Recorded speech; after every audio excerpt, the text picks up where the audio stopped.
마태복음 26장 36절에서 46절까지의 말씀, 우리 신약 성경 46면에 있습니다. 우리 한 절씩 교독하도록 하겠습니다. 이에 예수께서 제자들과 함께 겟세마네라 하는 곳에 이르러 제자들에게 이르시되 내가 저기 가서 기도할 동안에 너희는 여기 앉아 있으라 하시고 베드로와 그들의 아들을 데리고 가시되 고민하고 슬퍼하사 이에 말씀하시되 내 마음이 매우 고민하여 죽게 되었으니 너희는 여기 머물러 나와 함께 깨어 있으라 하시고 오늘을 땅에 대시고 엎드려 기도하려 이르시되 내 아버지여 만일 할만하시거든 이 잔을 내게서 지나가게 하옵소서. 그러나 나의 원대로 하시옵고 아버지의 원대로 하소서 하시고 제자들에게 오사 그 자는 것을 보시고 베드로에게 말씀하시되 너희가 나와 함께 한 시간도 이렇게 깨어 있을 수 없더냐. 시험에 들지 않게 기도하라. 마음에는 원인데 육신이 약하다 하시고 다시 두 번째 나아가 기도하여 이르시되 내 아버지여 만일 내가 마시지 않고는 이 잔이 내게서 지나갈 수 없거든 아버지의 원대로 되기를 원하나이다 하시고 그들의 잔이 또 그들을 두시고 나아가 세 번째 같은 말씀으로 기도하신 후 이에 제자들에게 오사 이르시되 이제는 자고 쉬라. 보라 때가 가까이 왔으니 인자가 죄인의 손에 팔리느니라. 같이 읽습니다. 일어나라 함께 가자. 보라 나를 파는 자가 가까이 왔느니라. 아멘. 우리 환한 미소로 어디자고 이렇게 인사하겠습니다. 샬롬 샬롬 반갑습니다. 지난 한 주간도 너무 수고 많으셨습니다. 인사하겠습니다. 예.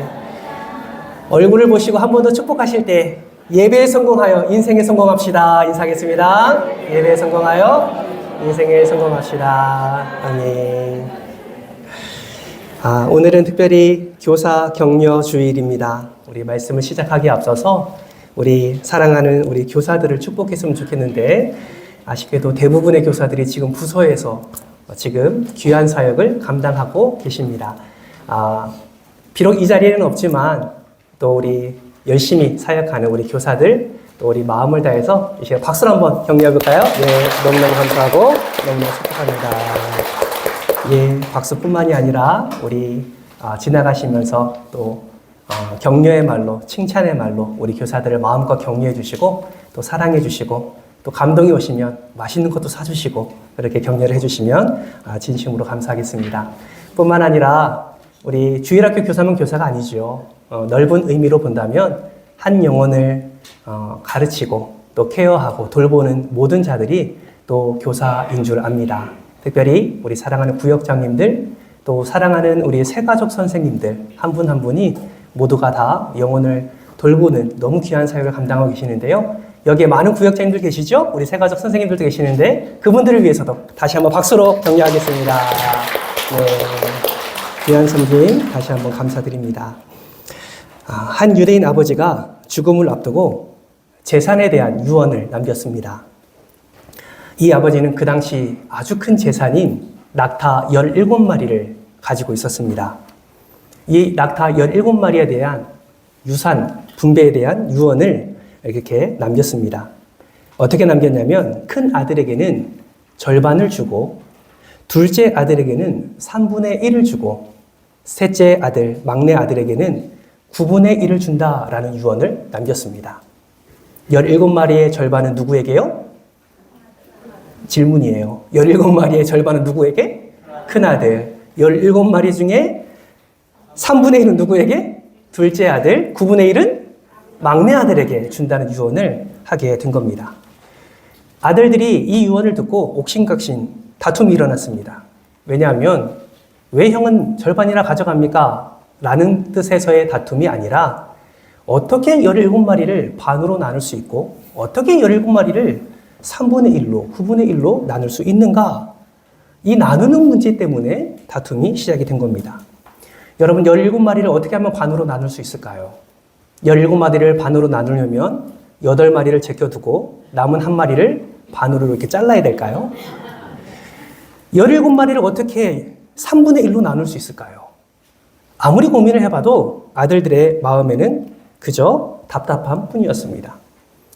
이런 고민이 깊어지다 보니 주변에 친구들이 오고 상인들이 와서 훈수를 두기 시작합니다. 친구들이 이렇게 말합니다. 뭘 고민해? 말대로 하면 되지. 8마리 첫째 아들 갖고 머리부터 꼬리까지 정확하게 반을 잘라가지고 그냥 가져가면 되잖아. 말씀대로 하면 돼. 상인들은 이렇게 얘기합니다. 아니, 아까운 생명을 왜 죽이나.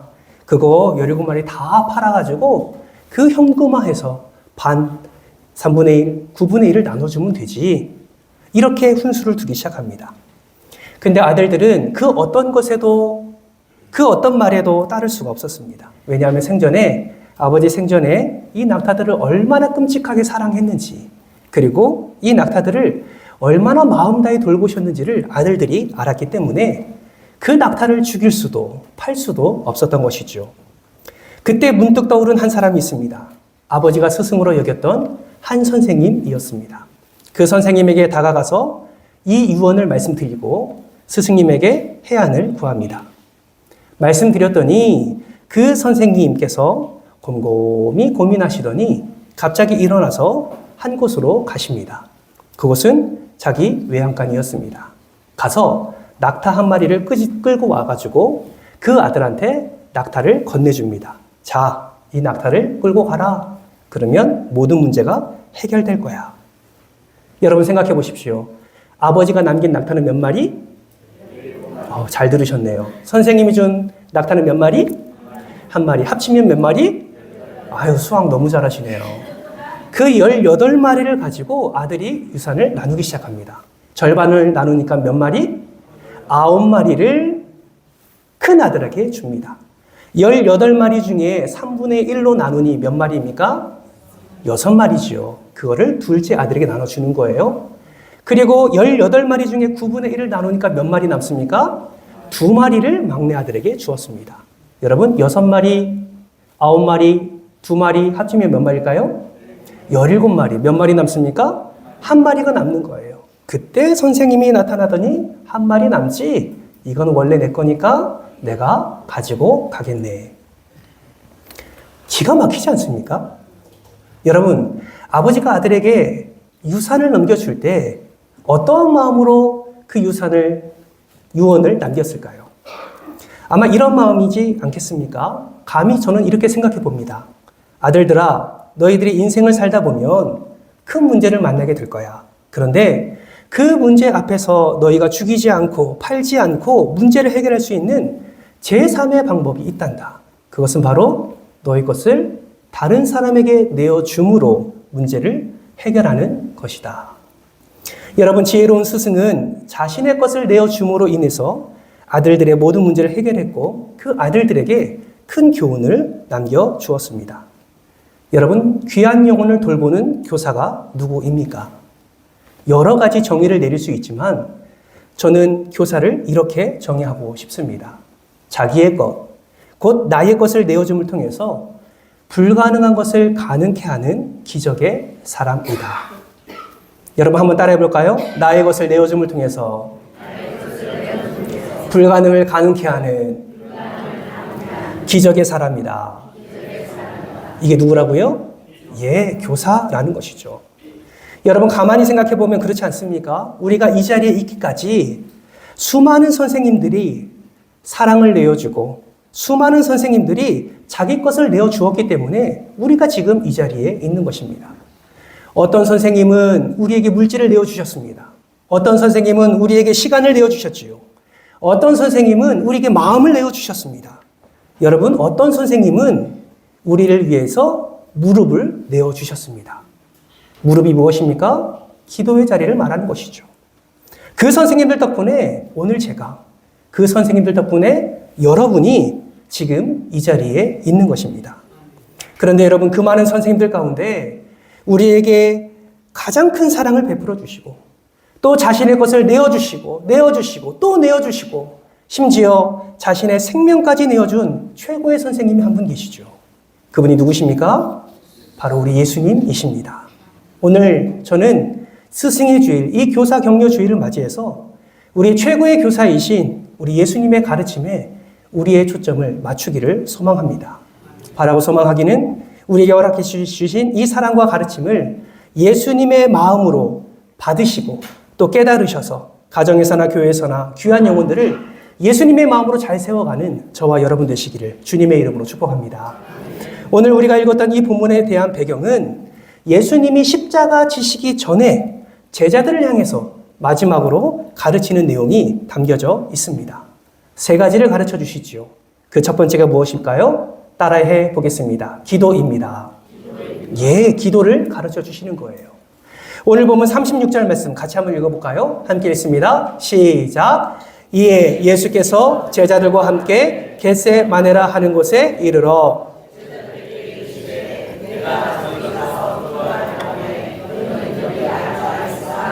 아멘. 여러분, 이날의 기도가 어떤 기도입니까?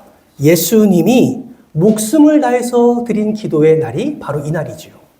사력을 다해서 기도한 모습이 바로 이날의 기도의 모습입니다. 많은 복음서 기자들은 이날의 예수님의 기도를 어떻게 표현하고 있습니까? 땀방울이 핏방울이 바뀔 만큼 그렇게 간절하고 그렇게 처절한 기도였다라고 기록하고 있습니다. 여러분, 예수님이 기도하셨던 이곳의 지명을 기억하십니까? 겟세마네이지요. 겟세마네는 기름 짜는 틀이라는 뜻을 가지고 있습니다.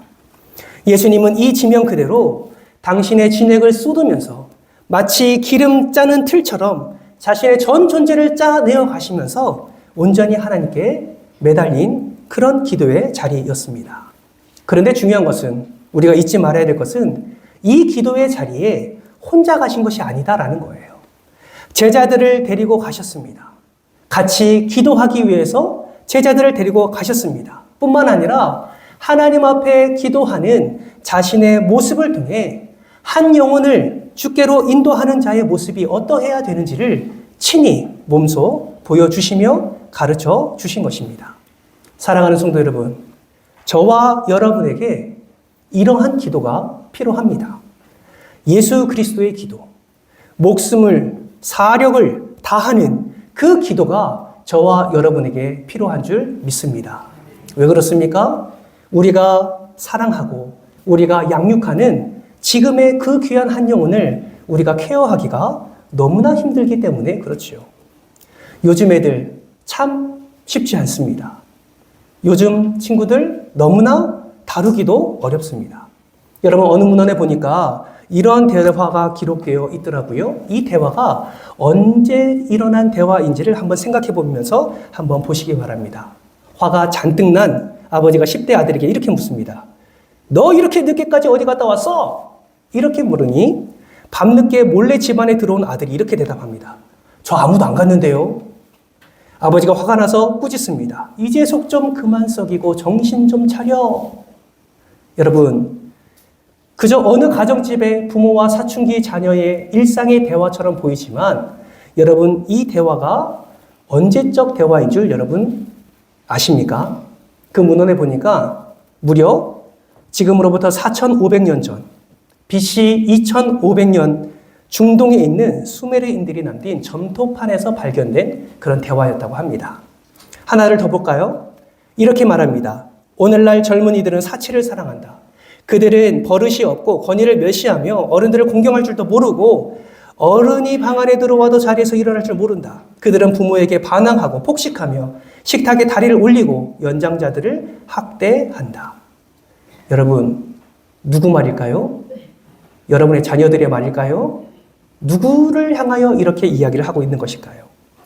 마치 버릇없는 아이들을 보면서 어른들이 혀를 끌끌 차는 그런 모습으로 말하는 그런 말투인 것 같지만 이 말은 지금으로부터 2400년 전 BC 400년에 우리가 너무나 잘 아는 소크라테스가 그 당시에 청소년들과 청년들을 바라보면서 개탄하며 남긴 글이라고 합니다. 여러분, 제가 이거를 왜 말씀드리나요? 4500년 전이나 지금이나 다음 세대가 쉬운 적이 있다 없다? 없다라는 거예요. 한 번도 우리의 자녀 세대가 쉬운 적이 없었다라는 것입니다. 여러분, 실제로 여러분의 자녀, 여러분의 손주들을 생각해 보세요. 우리 주일학교 아이들을 생각해 보십시오. 얼마나 우리와 삶이 다른지 모릅니다. 우리와 생각이 다릅니다. 그들은요, 모태 유튜브예요. 모태에서부터 유튜브를 경험하고 나오고 있습니다. 인터넷이라는 것이 너무나 자연스러운 세상에 그들은 살아가고 있습니다. 그러니 보는 것이 달라요. 보는 것이 다르니 생각하는 것이 다릅니다. 생각하는 것이 다르니 말이 달라요. 말이 달라지니 행동이 다릅니다. 그러니 우리가 우리의 다음 세대를 보니까 그들의 삶의 기준과 우리의 삶의 기준이 다름으로 인하여서 부딪히는 갈등들이 얼마나 많이 있는지 모릅니다. 이해가 되지 않는 거지요. 여러분, 그렇기 때문에 우리에게 무엇이 필요합니까? 따라서 합니다. 기도가 필요합니다. 무엇이 필요하다고요? 그래서 기도가 필요하다라는 거예요. 여러분, 그냥 기도가 아닙니다. 우리 자녀 세대들, 우리 영적 자녀 세대를 향해서 우리에게 보여주신 그 예수 그리스도의 목숨을 다한 기도, 그 진액을 쏟아 사력을 다한 기도, 이 기도가 우리에게도 필요하다라는 것입니다. 물론 이 기도를 해도 변화되는 것 같지 않고 바뀌지도 않는 것 같은 그런 마음의 공허함을 느낄 때도 있습니다. 눈의 변화가 보이지 않기 때문이지요. 그러나 그러한 생각과 마음은 우리가 갖고 있는 연약한 생각입니다. 여러분, 하나님은요, 지금도 우리의 기도를 들으십니다. 아멘이십니까? 하나님은 우리가 자녀를 위해서, 사랑하는 영적 자녀들을 위해서 기도할 때마다 하나님은 그 기도를 반드시 들어주십니다. 듣기만 하는 것이 아니라 응답해 주십니다. 우리가 기도할 때 그 심령을 어루만져 주십니다. 변화되는 것 같지 않아도 하나님이 만지기 시작하시면 이미 변화가 시작되어 가고 있는 것을 우리는 믿어야 한다라는 것이죠. 그 기도가 깊어지면 깊어질수록, 자녀를 향한 기도가 깊어지면 깊어질수록 그 기도의 응답을 하나하나 경험하게 되고, 그 응답이 쌓이게 되면 우리 자녀들은, 우리 영적 자녀들은 그 기도의 힘을 알고 결국 주 안에서 하나님이 기뻐하시는 진정한 예배자로 변화되어 가는 것입니다. 여러분, 흔히 교사들에게는 세 가지의 방이 필요하다고 합니다. 첫 번째는 골방입니다. 두 번째는 책방이에요. 세 번째는 신방입니다. 여러분, 이 세 가지 방 중에 가장 중요한 방이 무엇일까요? 가장 중요하다는 것은 세 개 다 중요하다는 건데, 그 중에 가장 중요하다는 것은 무엇이냐면 바로 골방입니다. 교사, 성경 연구도 해야 되지요. 성경도 많이 알아야 됩니다. 찾아가서 신방하는 거 꼭 필요합니다. 여러분, 신방은요, 마음을 방문하는 거예요. 그렇기 때문에 자녀들이나 영적 자녀들이나 우리가 알고 가르치고 나아가 신방하며 마음을 나누는 것도 너무나 중요한 일이지요. 그러나 기도 없이는 그 은혜가, 넘치는 은혜를 경험할 수 없습니다. 여러분, 가정에서도 마찬가지지요. 가정에서 말씀으로 양육해야지요. 사랑하는 자녀들, 손주들 말씀으로, 예배로, 큐티로 잘 양육해야지요. 그러나 자녀들을 향한 기도의 마음이 없다면 우리는 가정 안에서도 그 풍성한 은혜를 누릴 수 없습니다. 사랑하는 성도 여러분, 기도를 회복하시기를 주님의 이름으로 축복합니다. 여러분의 골방의 기도, 자녀를 위해서라면 뭐든지 할 수 있는 분이 바로 부모 아니겠습니까? 우리 영적 자녀들을 향하여서 우리가 골방의 기도를 회복하게 될 때에 하나님께서 허락해 주시는 놀라운 은혜를 우리 누리게 될 줄 믿습니다. 여러분, 그 기도가 어디까지 이르게 되는지 아십니까? 우리 한 영혼 한 영혼이 말씀을 받고 그 말씀의 능력을 경험하는 데까지 그 기도가 은혜의 길을 뚫어주는 것입니다. 그 기도를 통해서 나아가게 될 때 아이들의 심령 가운데 말씀을 듣고 예배를 드리는 그런 사모함의 마음이 생겨나게 되는 것입니다. 사랑하는 성도 여러분, 우리 모두가 이러한 다음 세대, 이러한 자녀 세대, 영적 자녀를 우리가 생각하면서 우리가 기도하며 주님 앞에 겸손히 서는 우리 모두가 되시기를 주님의 이름으로 축복합니다.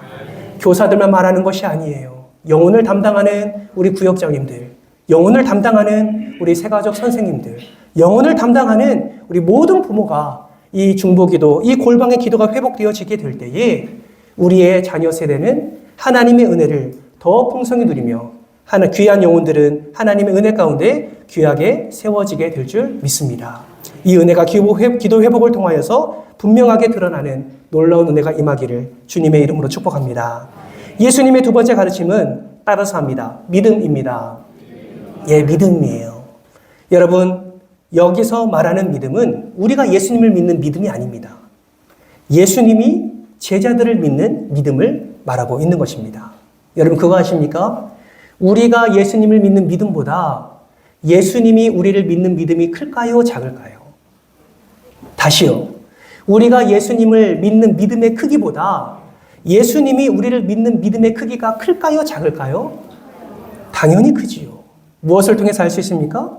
십자가만 봐도 알 수 있습니다. 우리를 믿고 우리를 사랑하기에 자신의 생명을 내어준 그 선생님이 바로 우리 예수님이다라는 것이죠. 오늘 본문에서도 제자들을 믿는 그 믿음이 분명하게 나타나고 있습니다. 무엇을 통해서 우리는 확인할 수 있을까요? 40절 말씀 같이 한번 읽어볼까요? 함께 읽습니다. 시작. 제자들에게 오사 그 자는 것을 보시고 베드로에게 말씀하시되 너희가 나와 함께한 시간도 이렇게 깨어 있을 수 없더냐. 아멘. 무엇을 발견할 수 있습니까? 흔들어 깨우는 것을 통해서 제자들을 향한 기대와 믿음을 우리는 발견할 수 있습니다. 왜 흔들어 깨우셨을까요? 왜 흔들어 깨우셨을까요? 그것은 분명한 하나님의 뜻을 예수 그리스도가 알고 있었기 때문에 그렇습니다. 그래서 41절 말씀에 무엇을 말씀합니까? 같이 한번 읽어볼까요? 시작. 시험에 들게 않게 깨어 기도하라. 마음에는 원이로되 육신이 약하도다 하시고. 예수님은 제자들에 대한 기대와 믿음이 있었습니다. 어떤 기대와 믿음이 있었습니까? 예수님은 지금 기도를 마치고 이제 곧 골고다로 나아갈 것을 아셨습니다. 십자가를 지시고 죽으시고 부활할 것임을 아셨어요. 승천할 것임을 알고 계셨습니다. 한 가지 더 알고 계신 것은 예수님이 승천하신 후에 이 하나님의 나라, 이 복음은 이 지금 제자들이 짊어질 것이고 이 복음을 땅끝까지 이르러 전할 자들이 바로 제자들이라는 사실을 알고 계셨던 것입니다. 그래서 그 제자들을 믿었고 그 제자들을 기대했으며 잠자고 있는 그들을 깨워서 시험에 들지 않게 기도하라고 그렇게 예수님이 말씀을 하신 것입니다. 사랑하는 성도 여러분, 이는 우리도 마찬가지입니다. 때로는 우리의 자녀들이, 때로는 우리의 가르치는 학생들이 우리가 아무리 흔들어 깨워도 마치 벽에 부딪힌 것 같은 가르침을 우리가 하고 있다는 생각을 우리는 지울 수가 없습니다. 생명의 말씀이 허공에 떠도는 것 같고 전혀 아이들은 예수님에게 관심이 없는 것 같고 아무리 간절한 마음으로 가르쳐도 전혀 들으려고 하지 아니하는 그 반응을 바라볼 때 우리의 마음이 무너질 때도 있다라는 것이죠. 여러분, 이럴 때 조심해야 될 것은 무엇이냐면 그러한 모습을, 그러한 경험을 하면서 그들을 향한 우리의 믿음과 기대마저 무너지지 않도록 여러분, 우리를 잘 다스려야 된다라는 것입니다. 여러분, 여러분의 자녀들에 대한 기대와 믿음이 있으십니까? 여러분의 자녀와 여러분의 자녀들이 이 땅에서 잘 살고 예수 안에서 행복하고 평안을 누릴 것임을 여러분 믿으십니까? 예, 믿는 근거가 무엇입니까? 예수님이 함께 하시기 때문이지요. 여러분의 자녀들을 향한 그 믿음만큼 여러분 영적 자녀들에 대한 믿음과 기대도 저버리지 마시길 바랍니다. 여러분, 저는 확신합니다. 우리 교회, 우리 사랑하는 다음 세대, 여러분의 자녀 세대들을 통해서 하나님을 기뻐하는 자가 일어날 것이고 그 자가 사도 바울처럼, 그 자가 사도 베드로처럼, 그 자가 사도 요한처럼 예수 그리스도를 증거하는 귀한 사도가 될 줄 저는 믿습니다. 하나님의 사랑을 전할 자, 하나님의 평안을 전할 자, 하나님의 기쁨을 누릴 자, 하나님의 형통을 맛볼 자가 우리 다음 세대들에게서 분명히 일어나게 될 줄 믿습니다. 여러분, 그 기대를 품으십시오. 여러분, 그 믿음을 가지십시오. 그리고 당장의 변화가 있지 않는다 할지라도 여러분의 자녀들을 믿음과 기대로 흔들어 깨우시기를 주님의 이름으로 축복합니다. 저는 앞으로 우리 교회가 더 좋은 교회가 될 줄 믿습니다. 여러분도 믿으십니까? 5년 후에 우리 교회가 더 좋은 교회가 될 줄 믿습니다. 지금도 좋은 교회지만 10년 뒤에는, 20년 뒤에는 더 좋은 교회가 될 줄 믿습니다. 그 이유가 무엇입니까? 우리 주님이 우리 교회에 함께 하시고 우리 주님께서 우리 교회에 은혜를 베풀어 주시기 때문입니다. 뿐만 아니라 이렇게 같은 마음으로, 예수의 마음으로 함께 믿음으로 다음 세대를 위해서 기도하며 또 믿음과 기대로 자녀와 주일학교 학생들을 흔들어 깨우는 우리 장로님들과 우리 권사님들과 우리 집사님들, 교사들이 있기 때문에 반드시 우리 교회는 좋아질 수밖에 없는 줄 믿습니다. 사랑하는 성도 여러분, 아이들을 믿어주는 교사, 그 교사를 믿어주는 교회, 그 교회가 우리 교회 되기를 주님의 이름으로 축복합니다. 마지막 세 번째는 예수님의 가르침은 헌신입니다. 여러분, 오늘 본문 46절 상반절 말씀 우리 화면을 보면서 같이 한번 읽어볼까요? 함께 읽습니다. 시작. 일어나라, 함께 가자.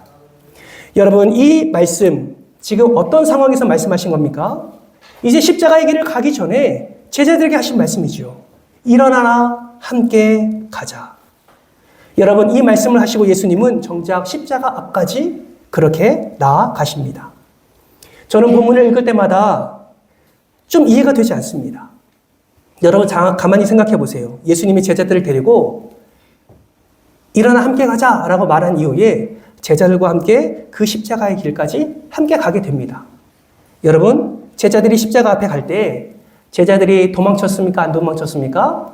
그 가는 길에 도망치게 되지요. 그러면 다시 한번 질문합니다. 예수님이 그것을 알았습니까? 몰랐습니까? 알았습니다. 그러면 왜 십자가로 나아가기 전에 오늘 본문 46절에 일어나라, 함께 가자 라고 예수님이 말씀을 하셨을까요? 도망칠 거 뻔히 아는데 왜 주님은 이러한 말씀으로 그들을 흔들어 깨워 일어나 함께 가자고 말씀을 하셨을까요? 이 본문에 대해서 아더 핑크 목사님은 예수님이 일어나라 함께 가자라는 말씀에 이중 의미가 담겨 있다라고 말을 하셨습니다. 그 이중 의미가 무엇이냐? 바로 이것입니다. 화면을 보면서 같이 한번 읽어볼까요? 시작!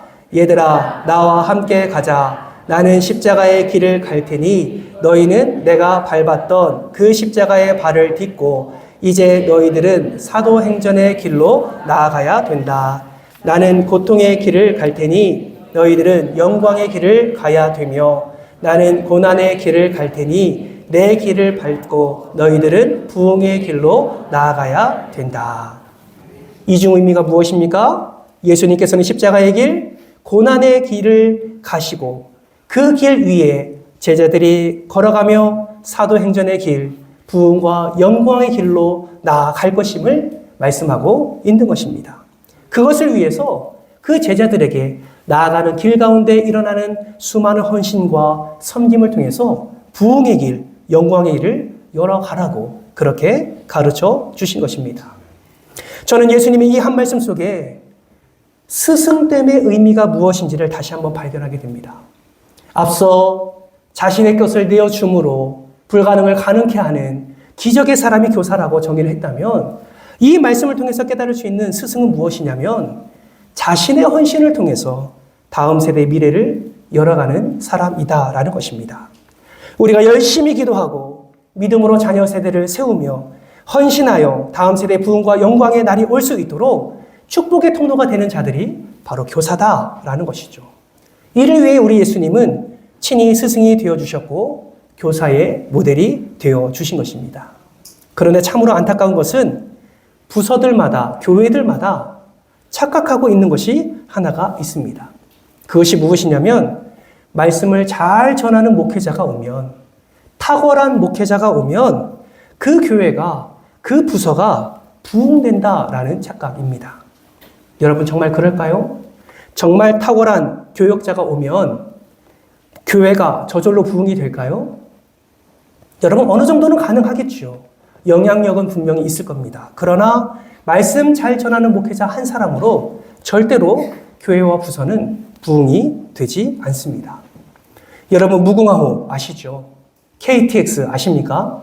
이 둘의 차이가 무엇입니까? 예, 그렇죠. 빠르다. 바로 나오지 않습니까? 속도의 차이가 가장 큰 차이입니다. 누가 더 빠릅니까? 어떤 것이 더 빨라요? KTX가 더 빠르죠.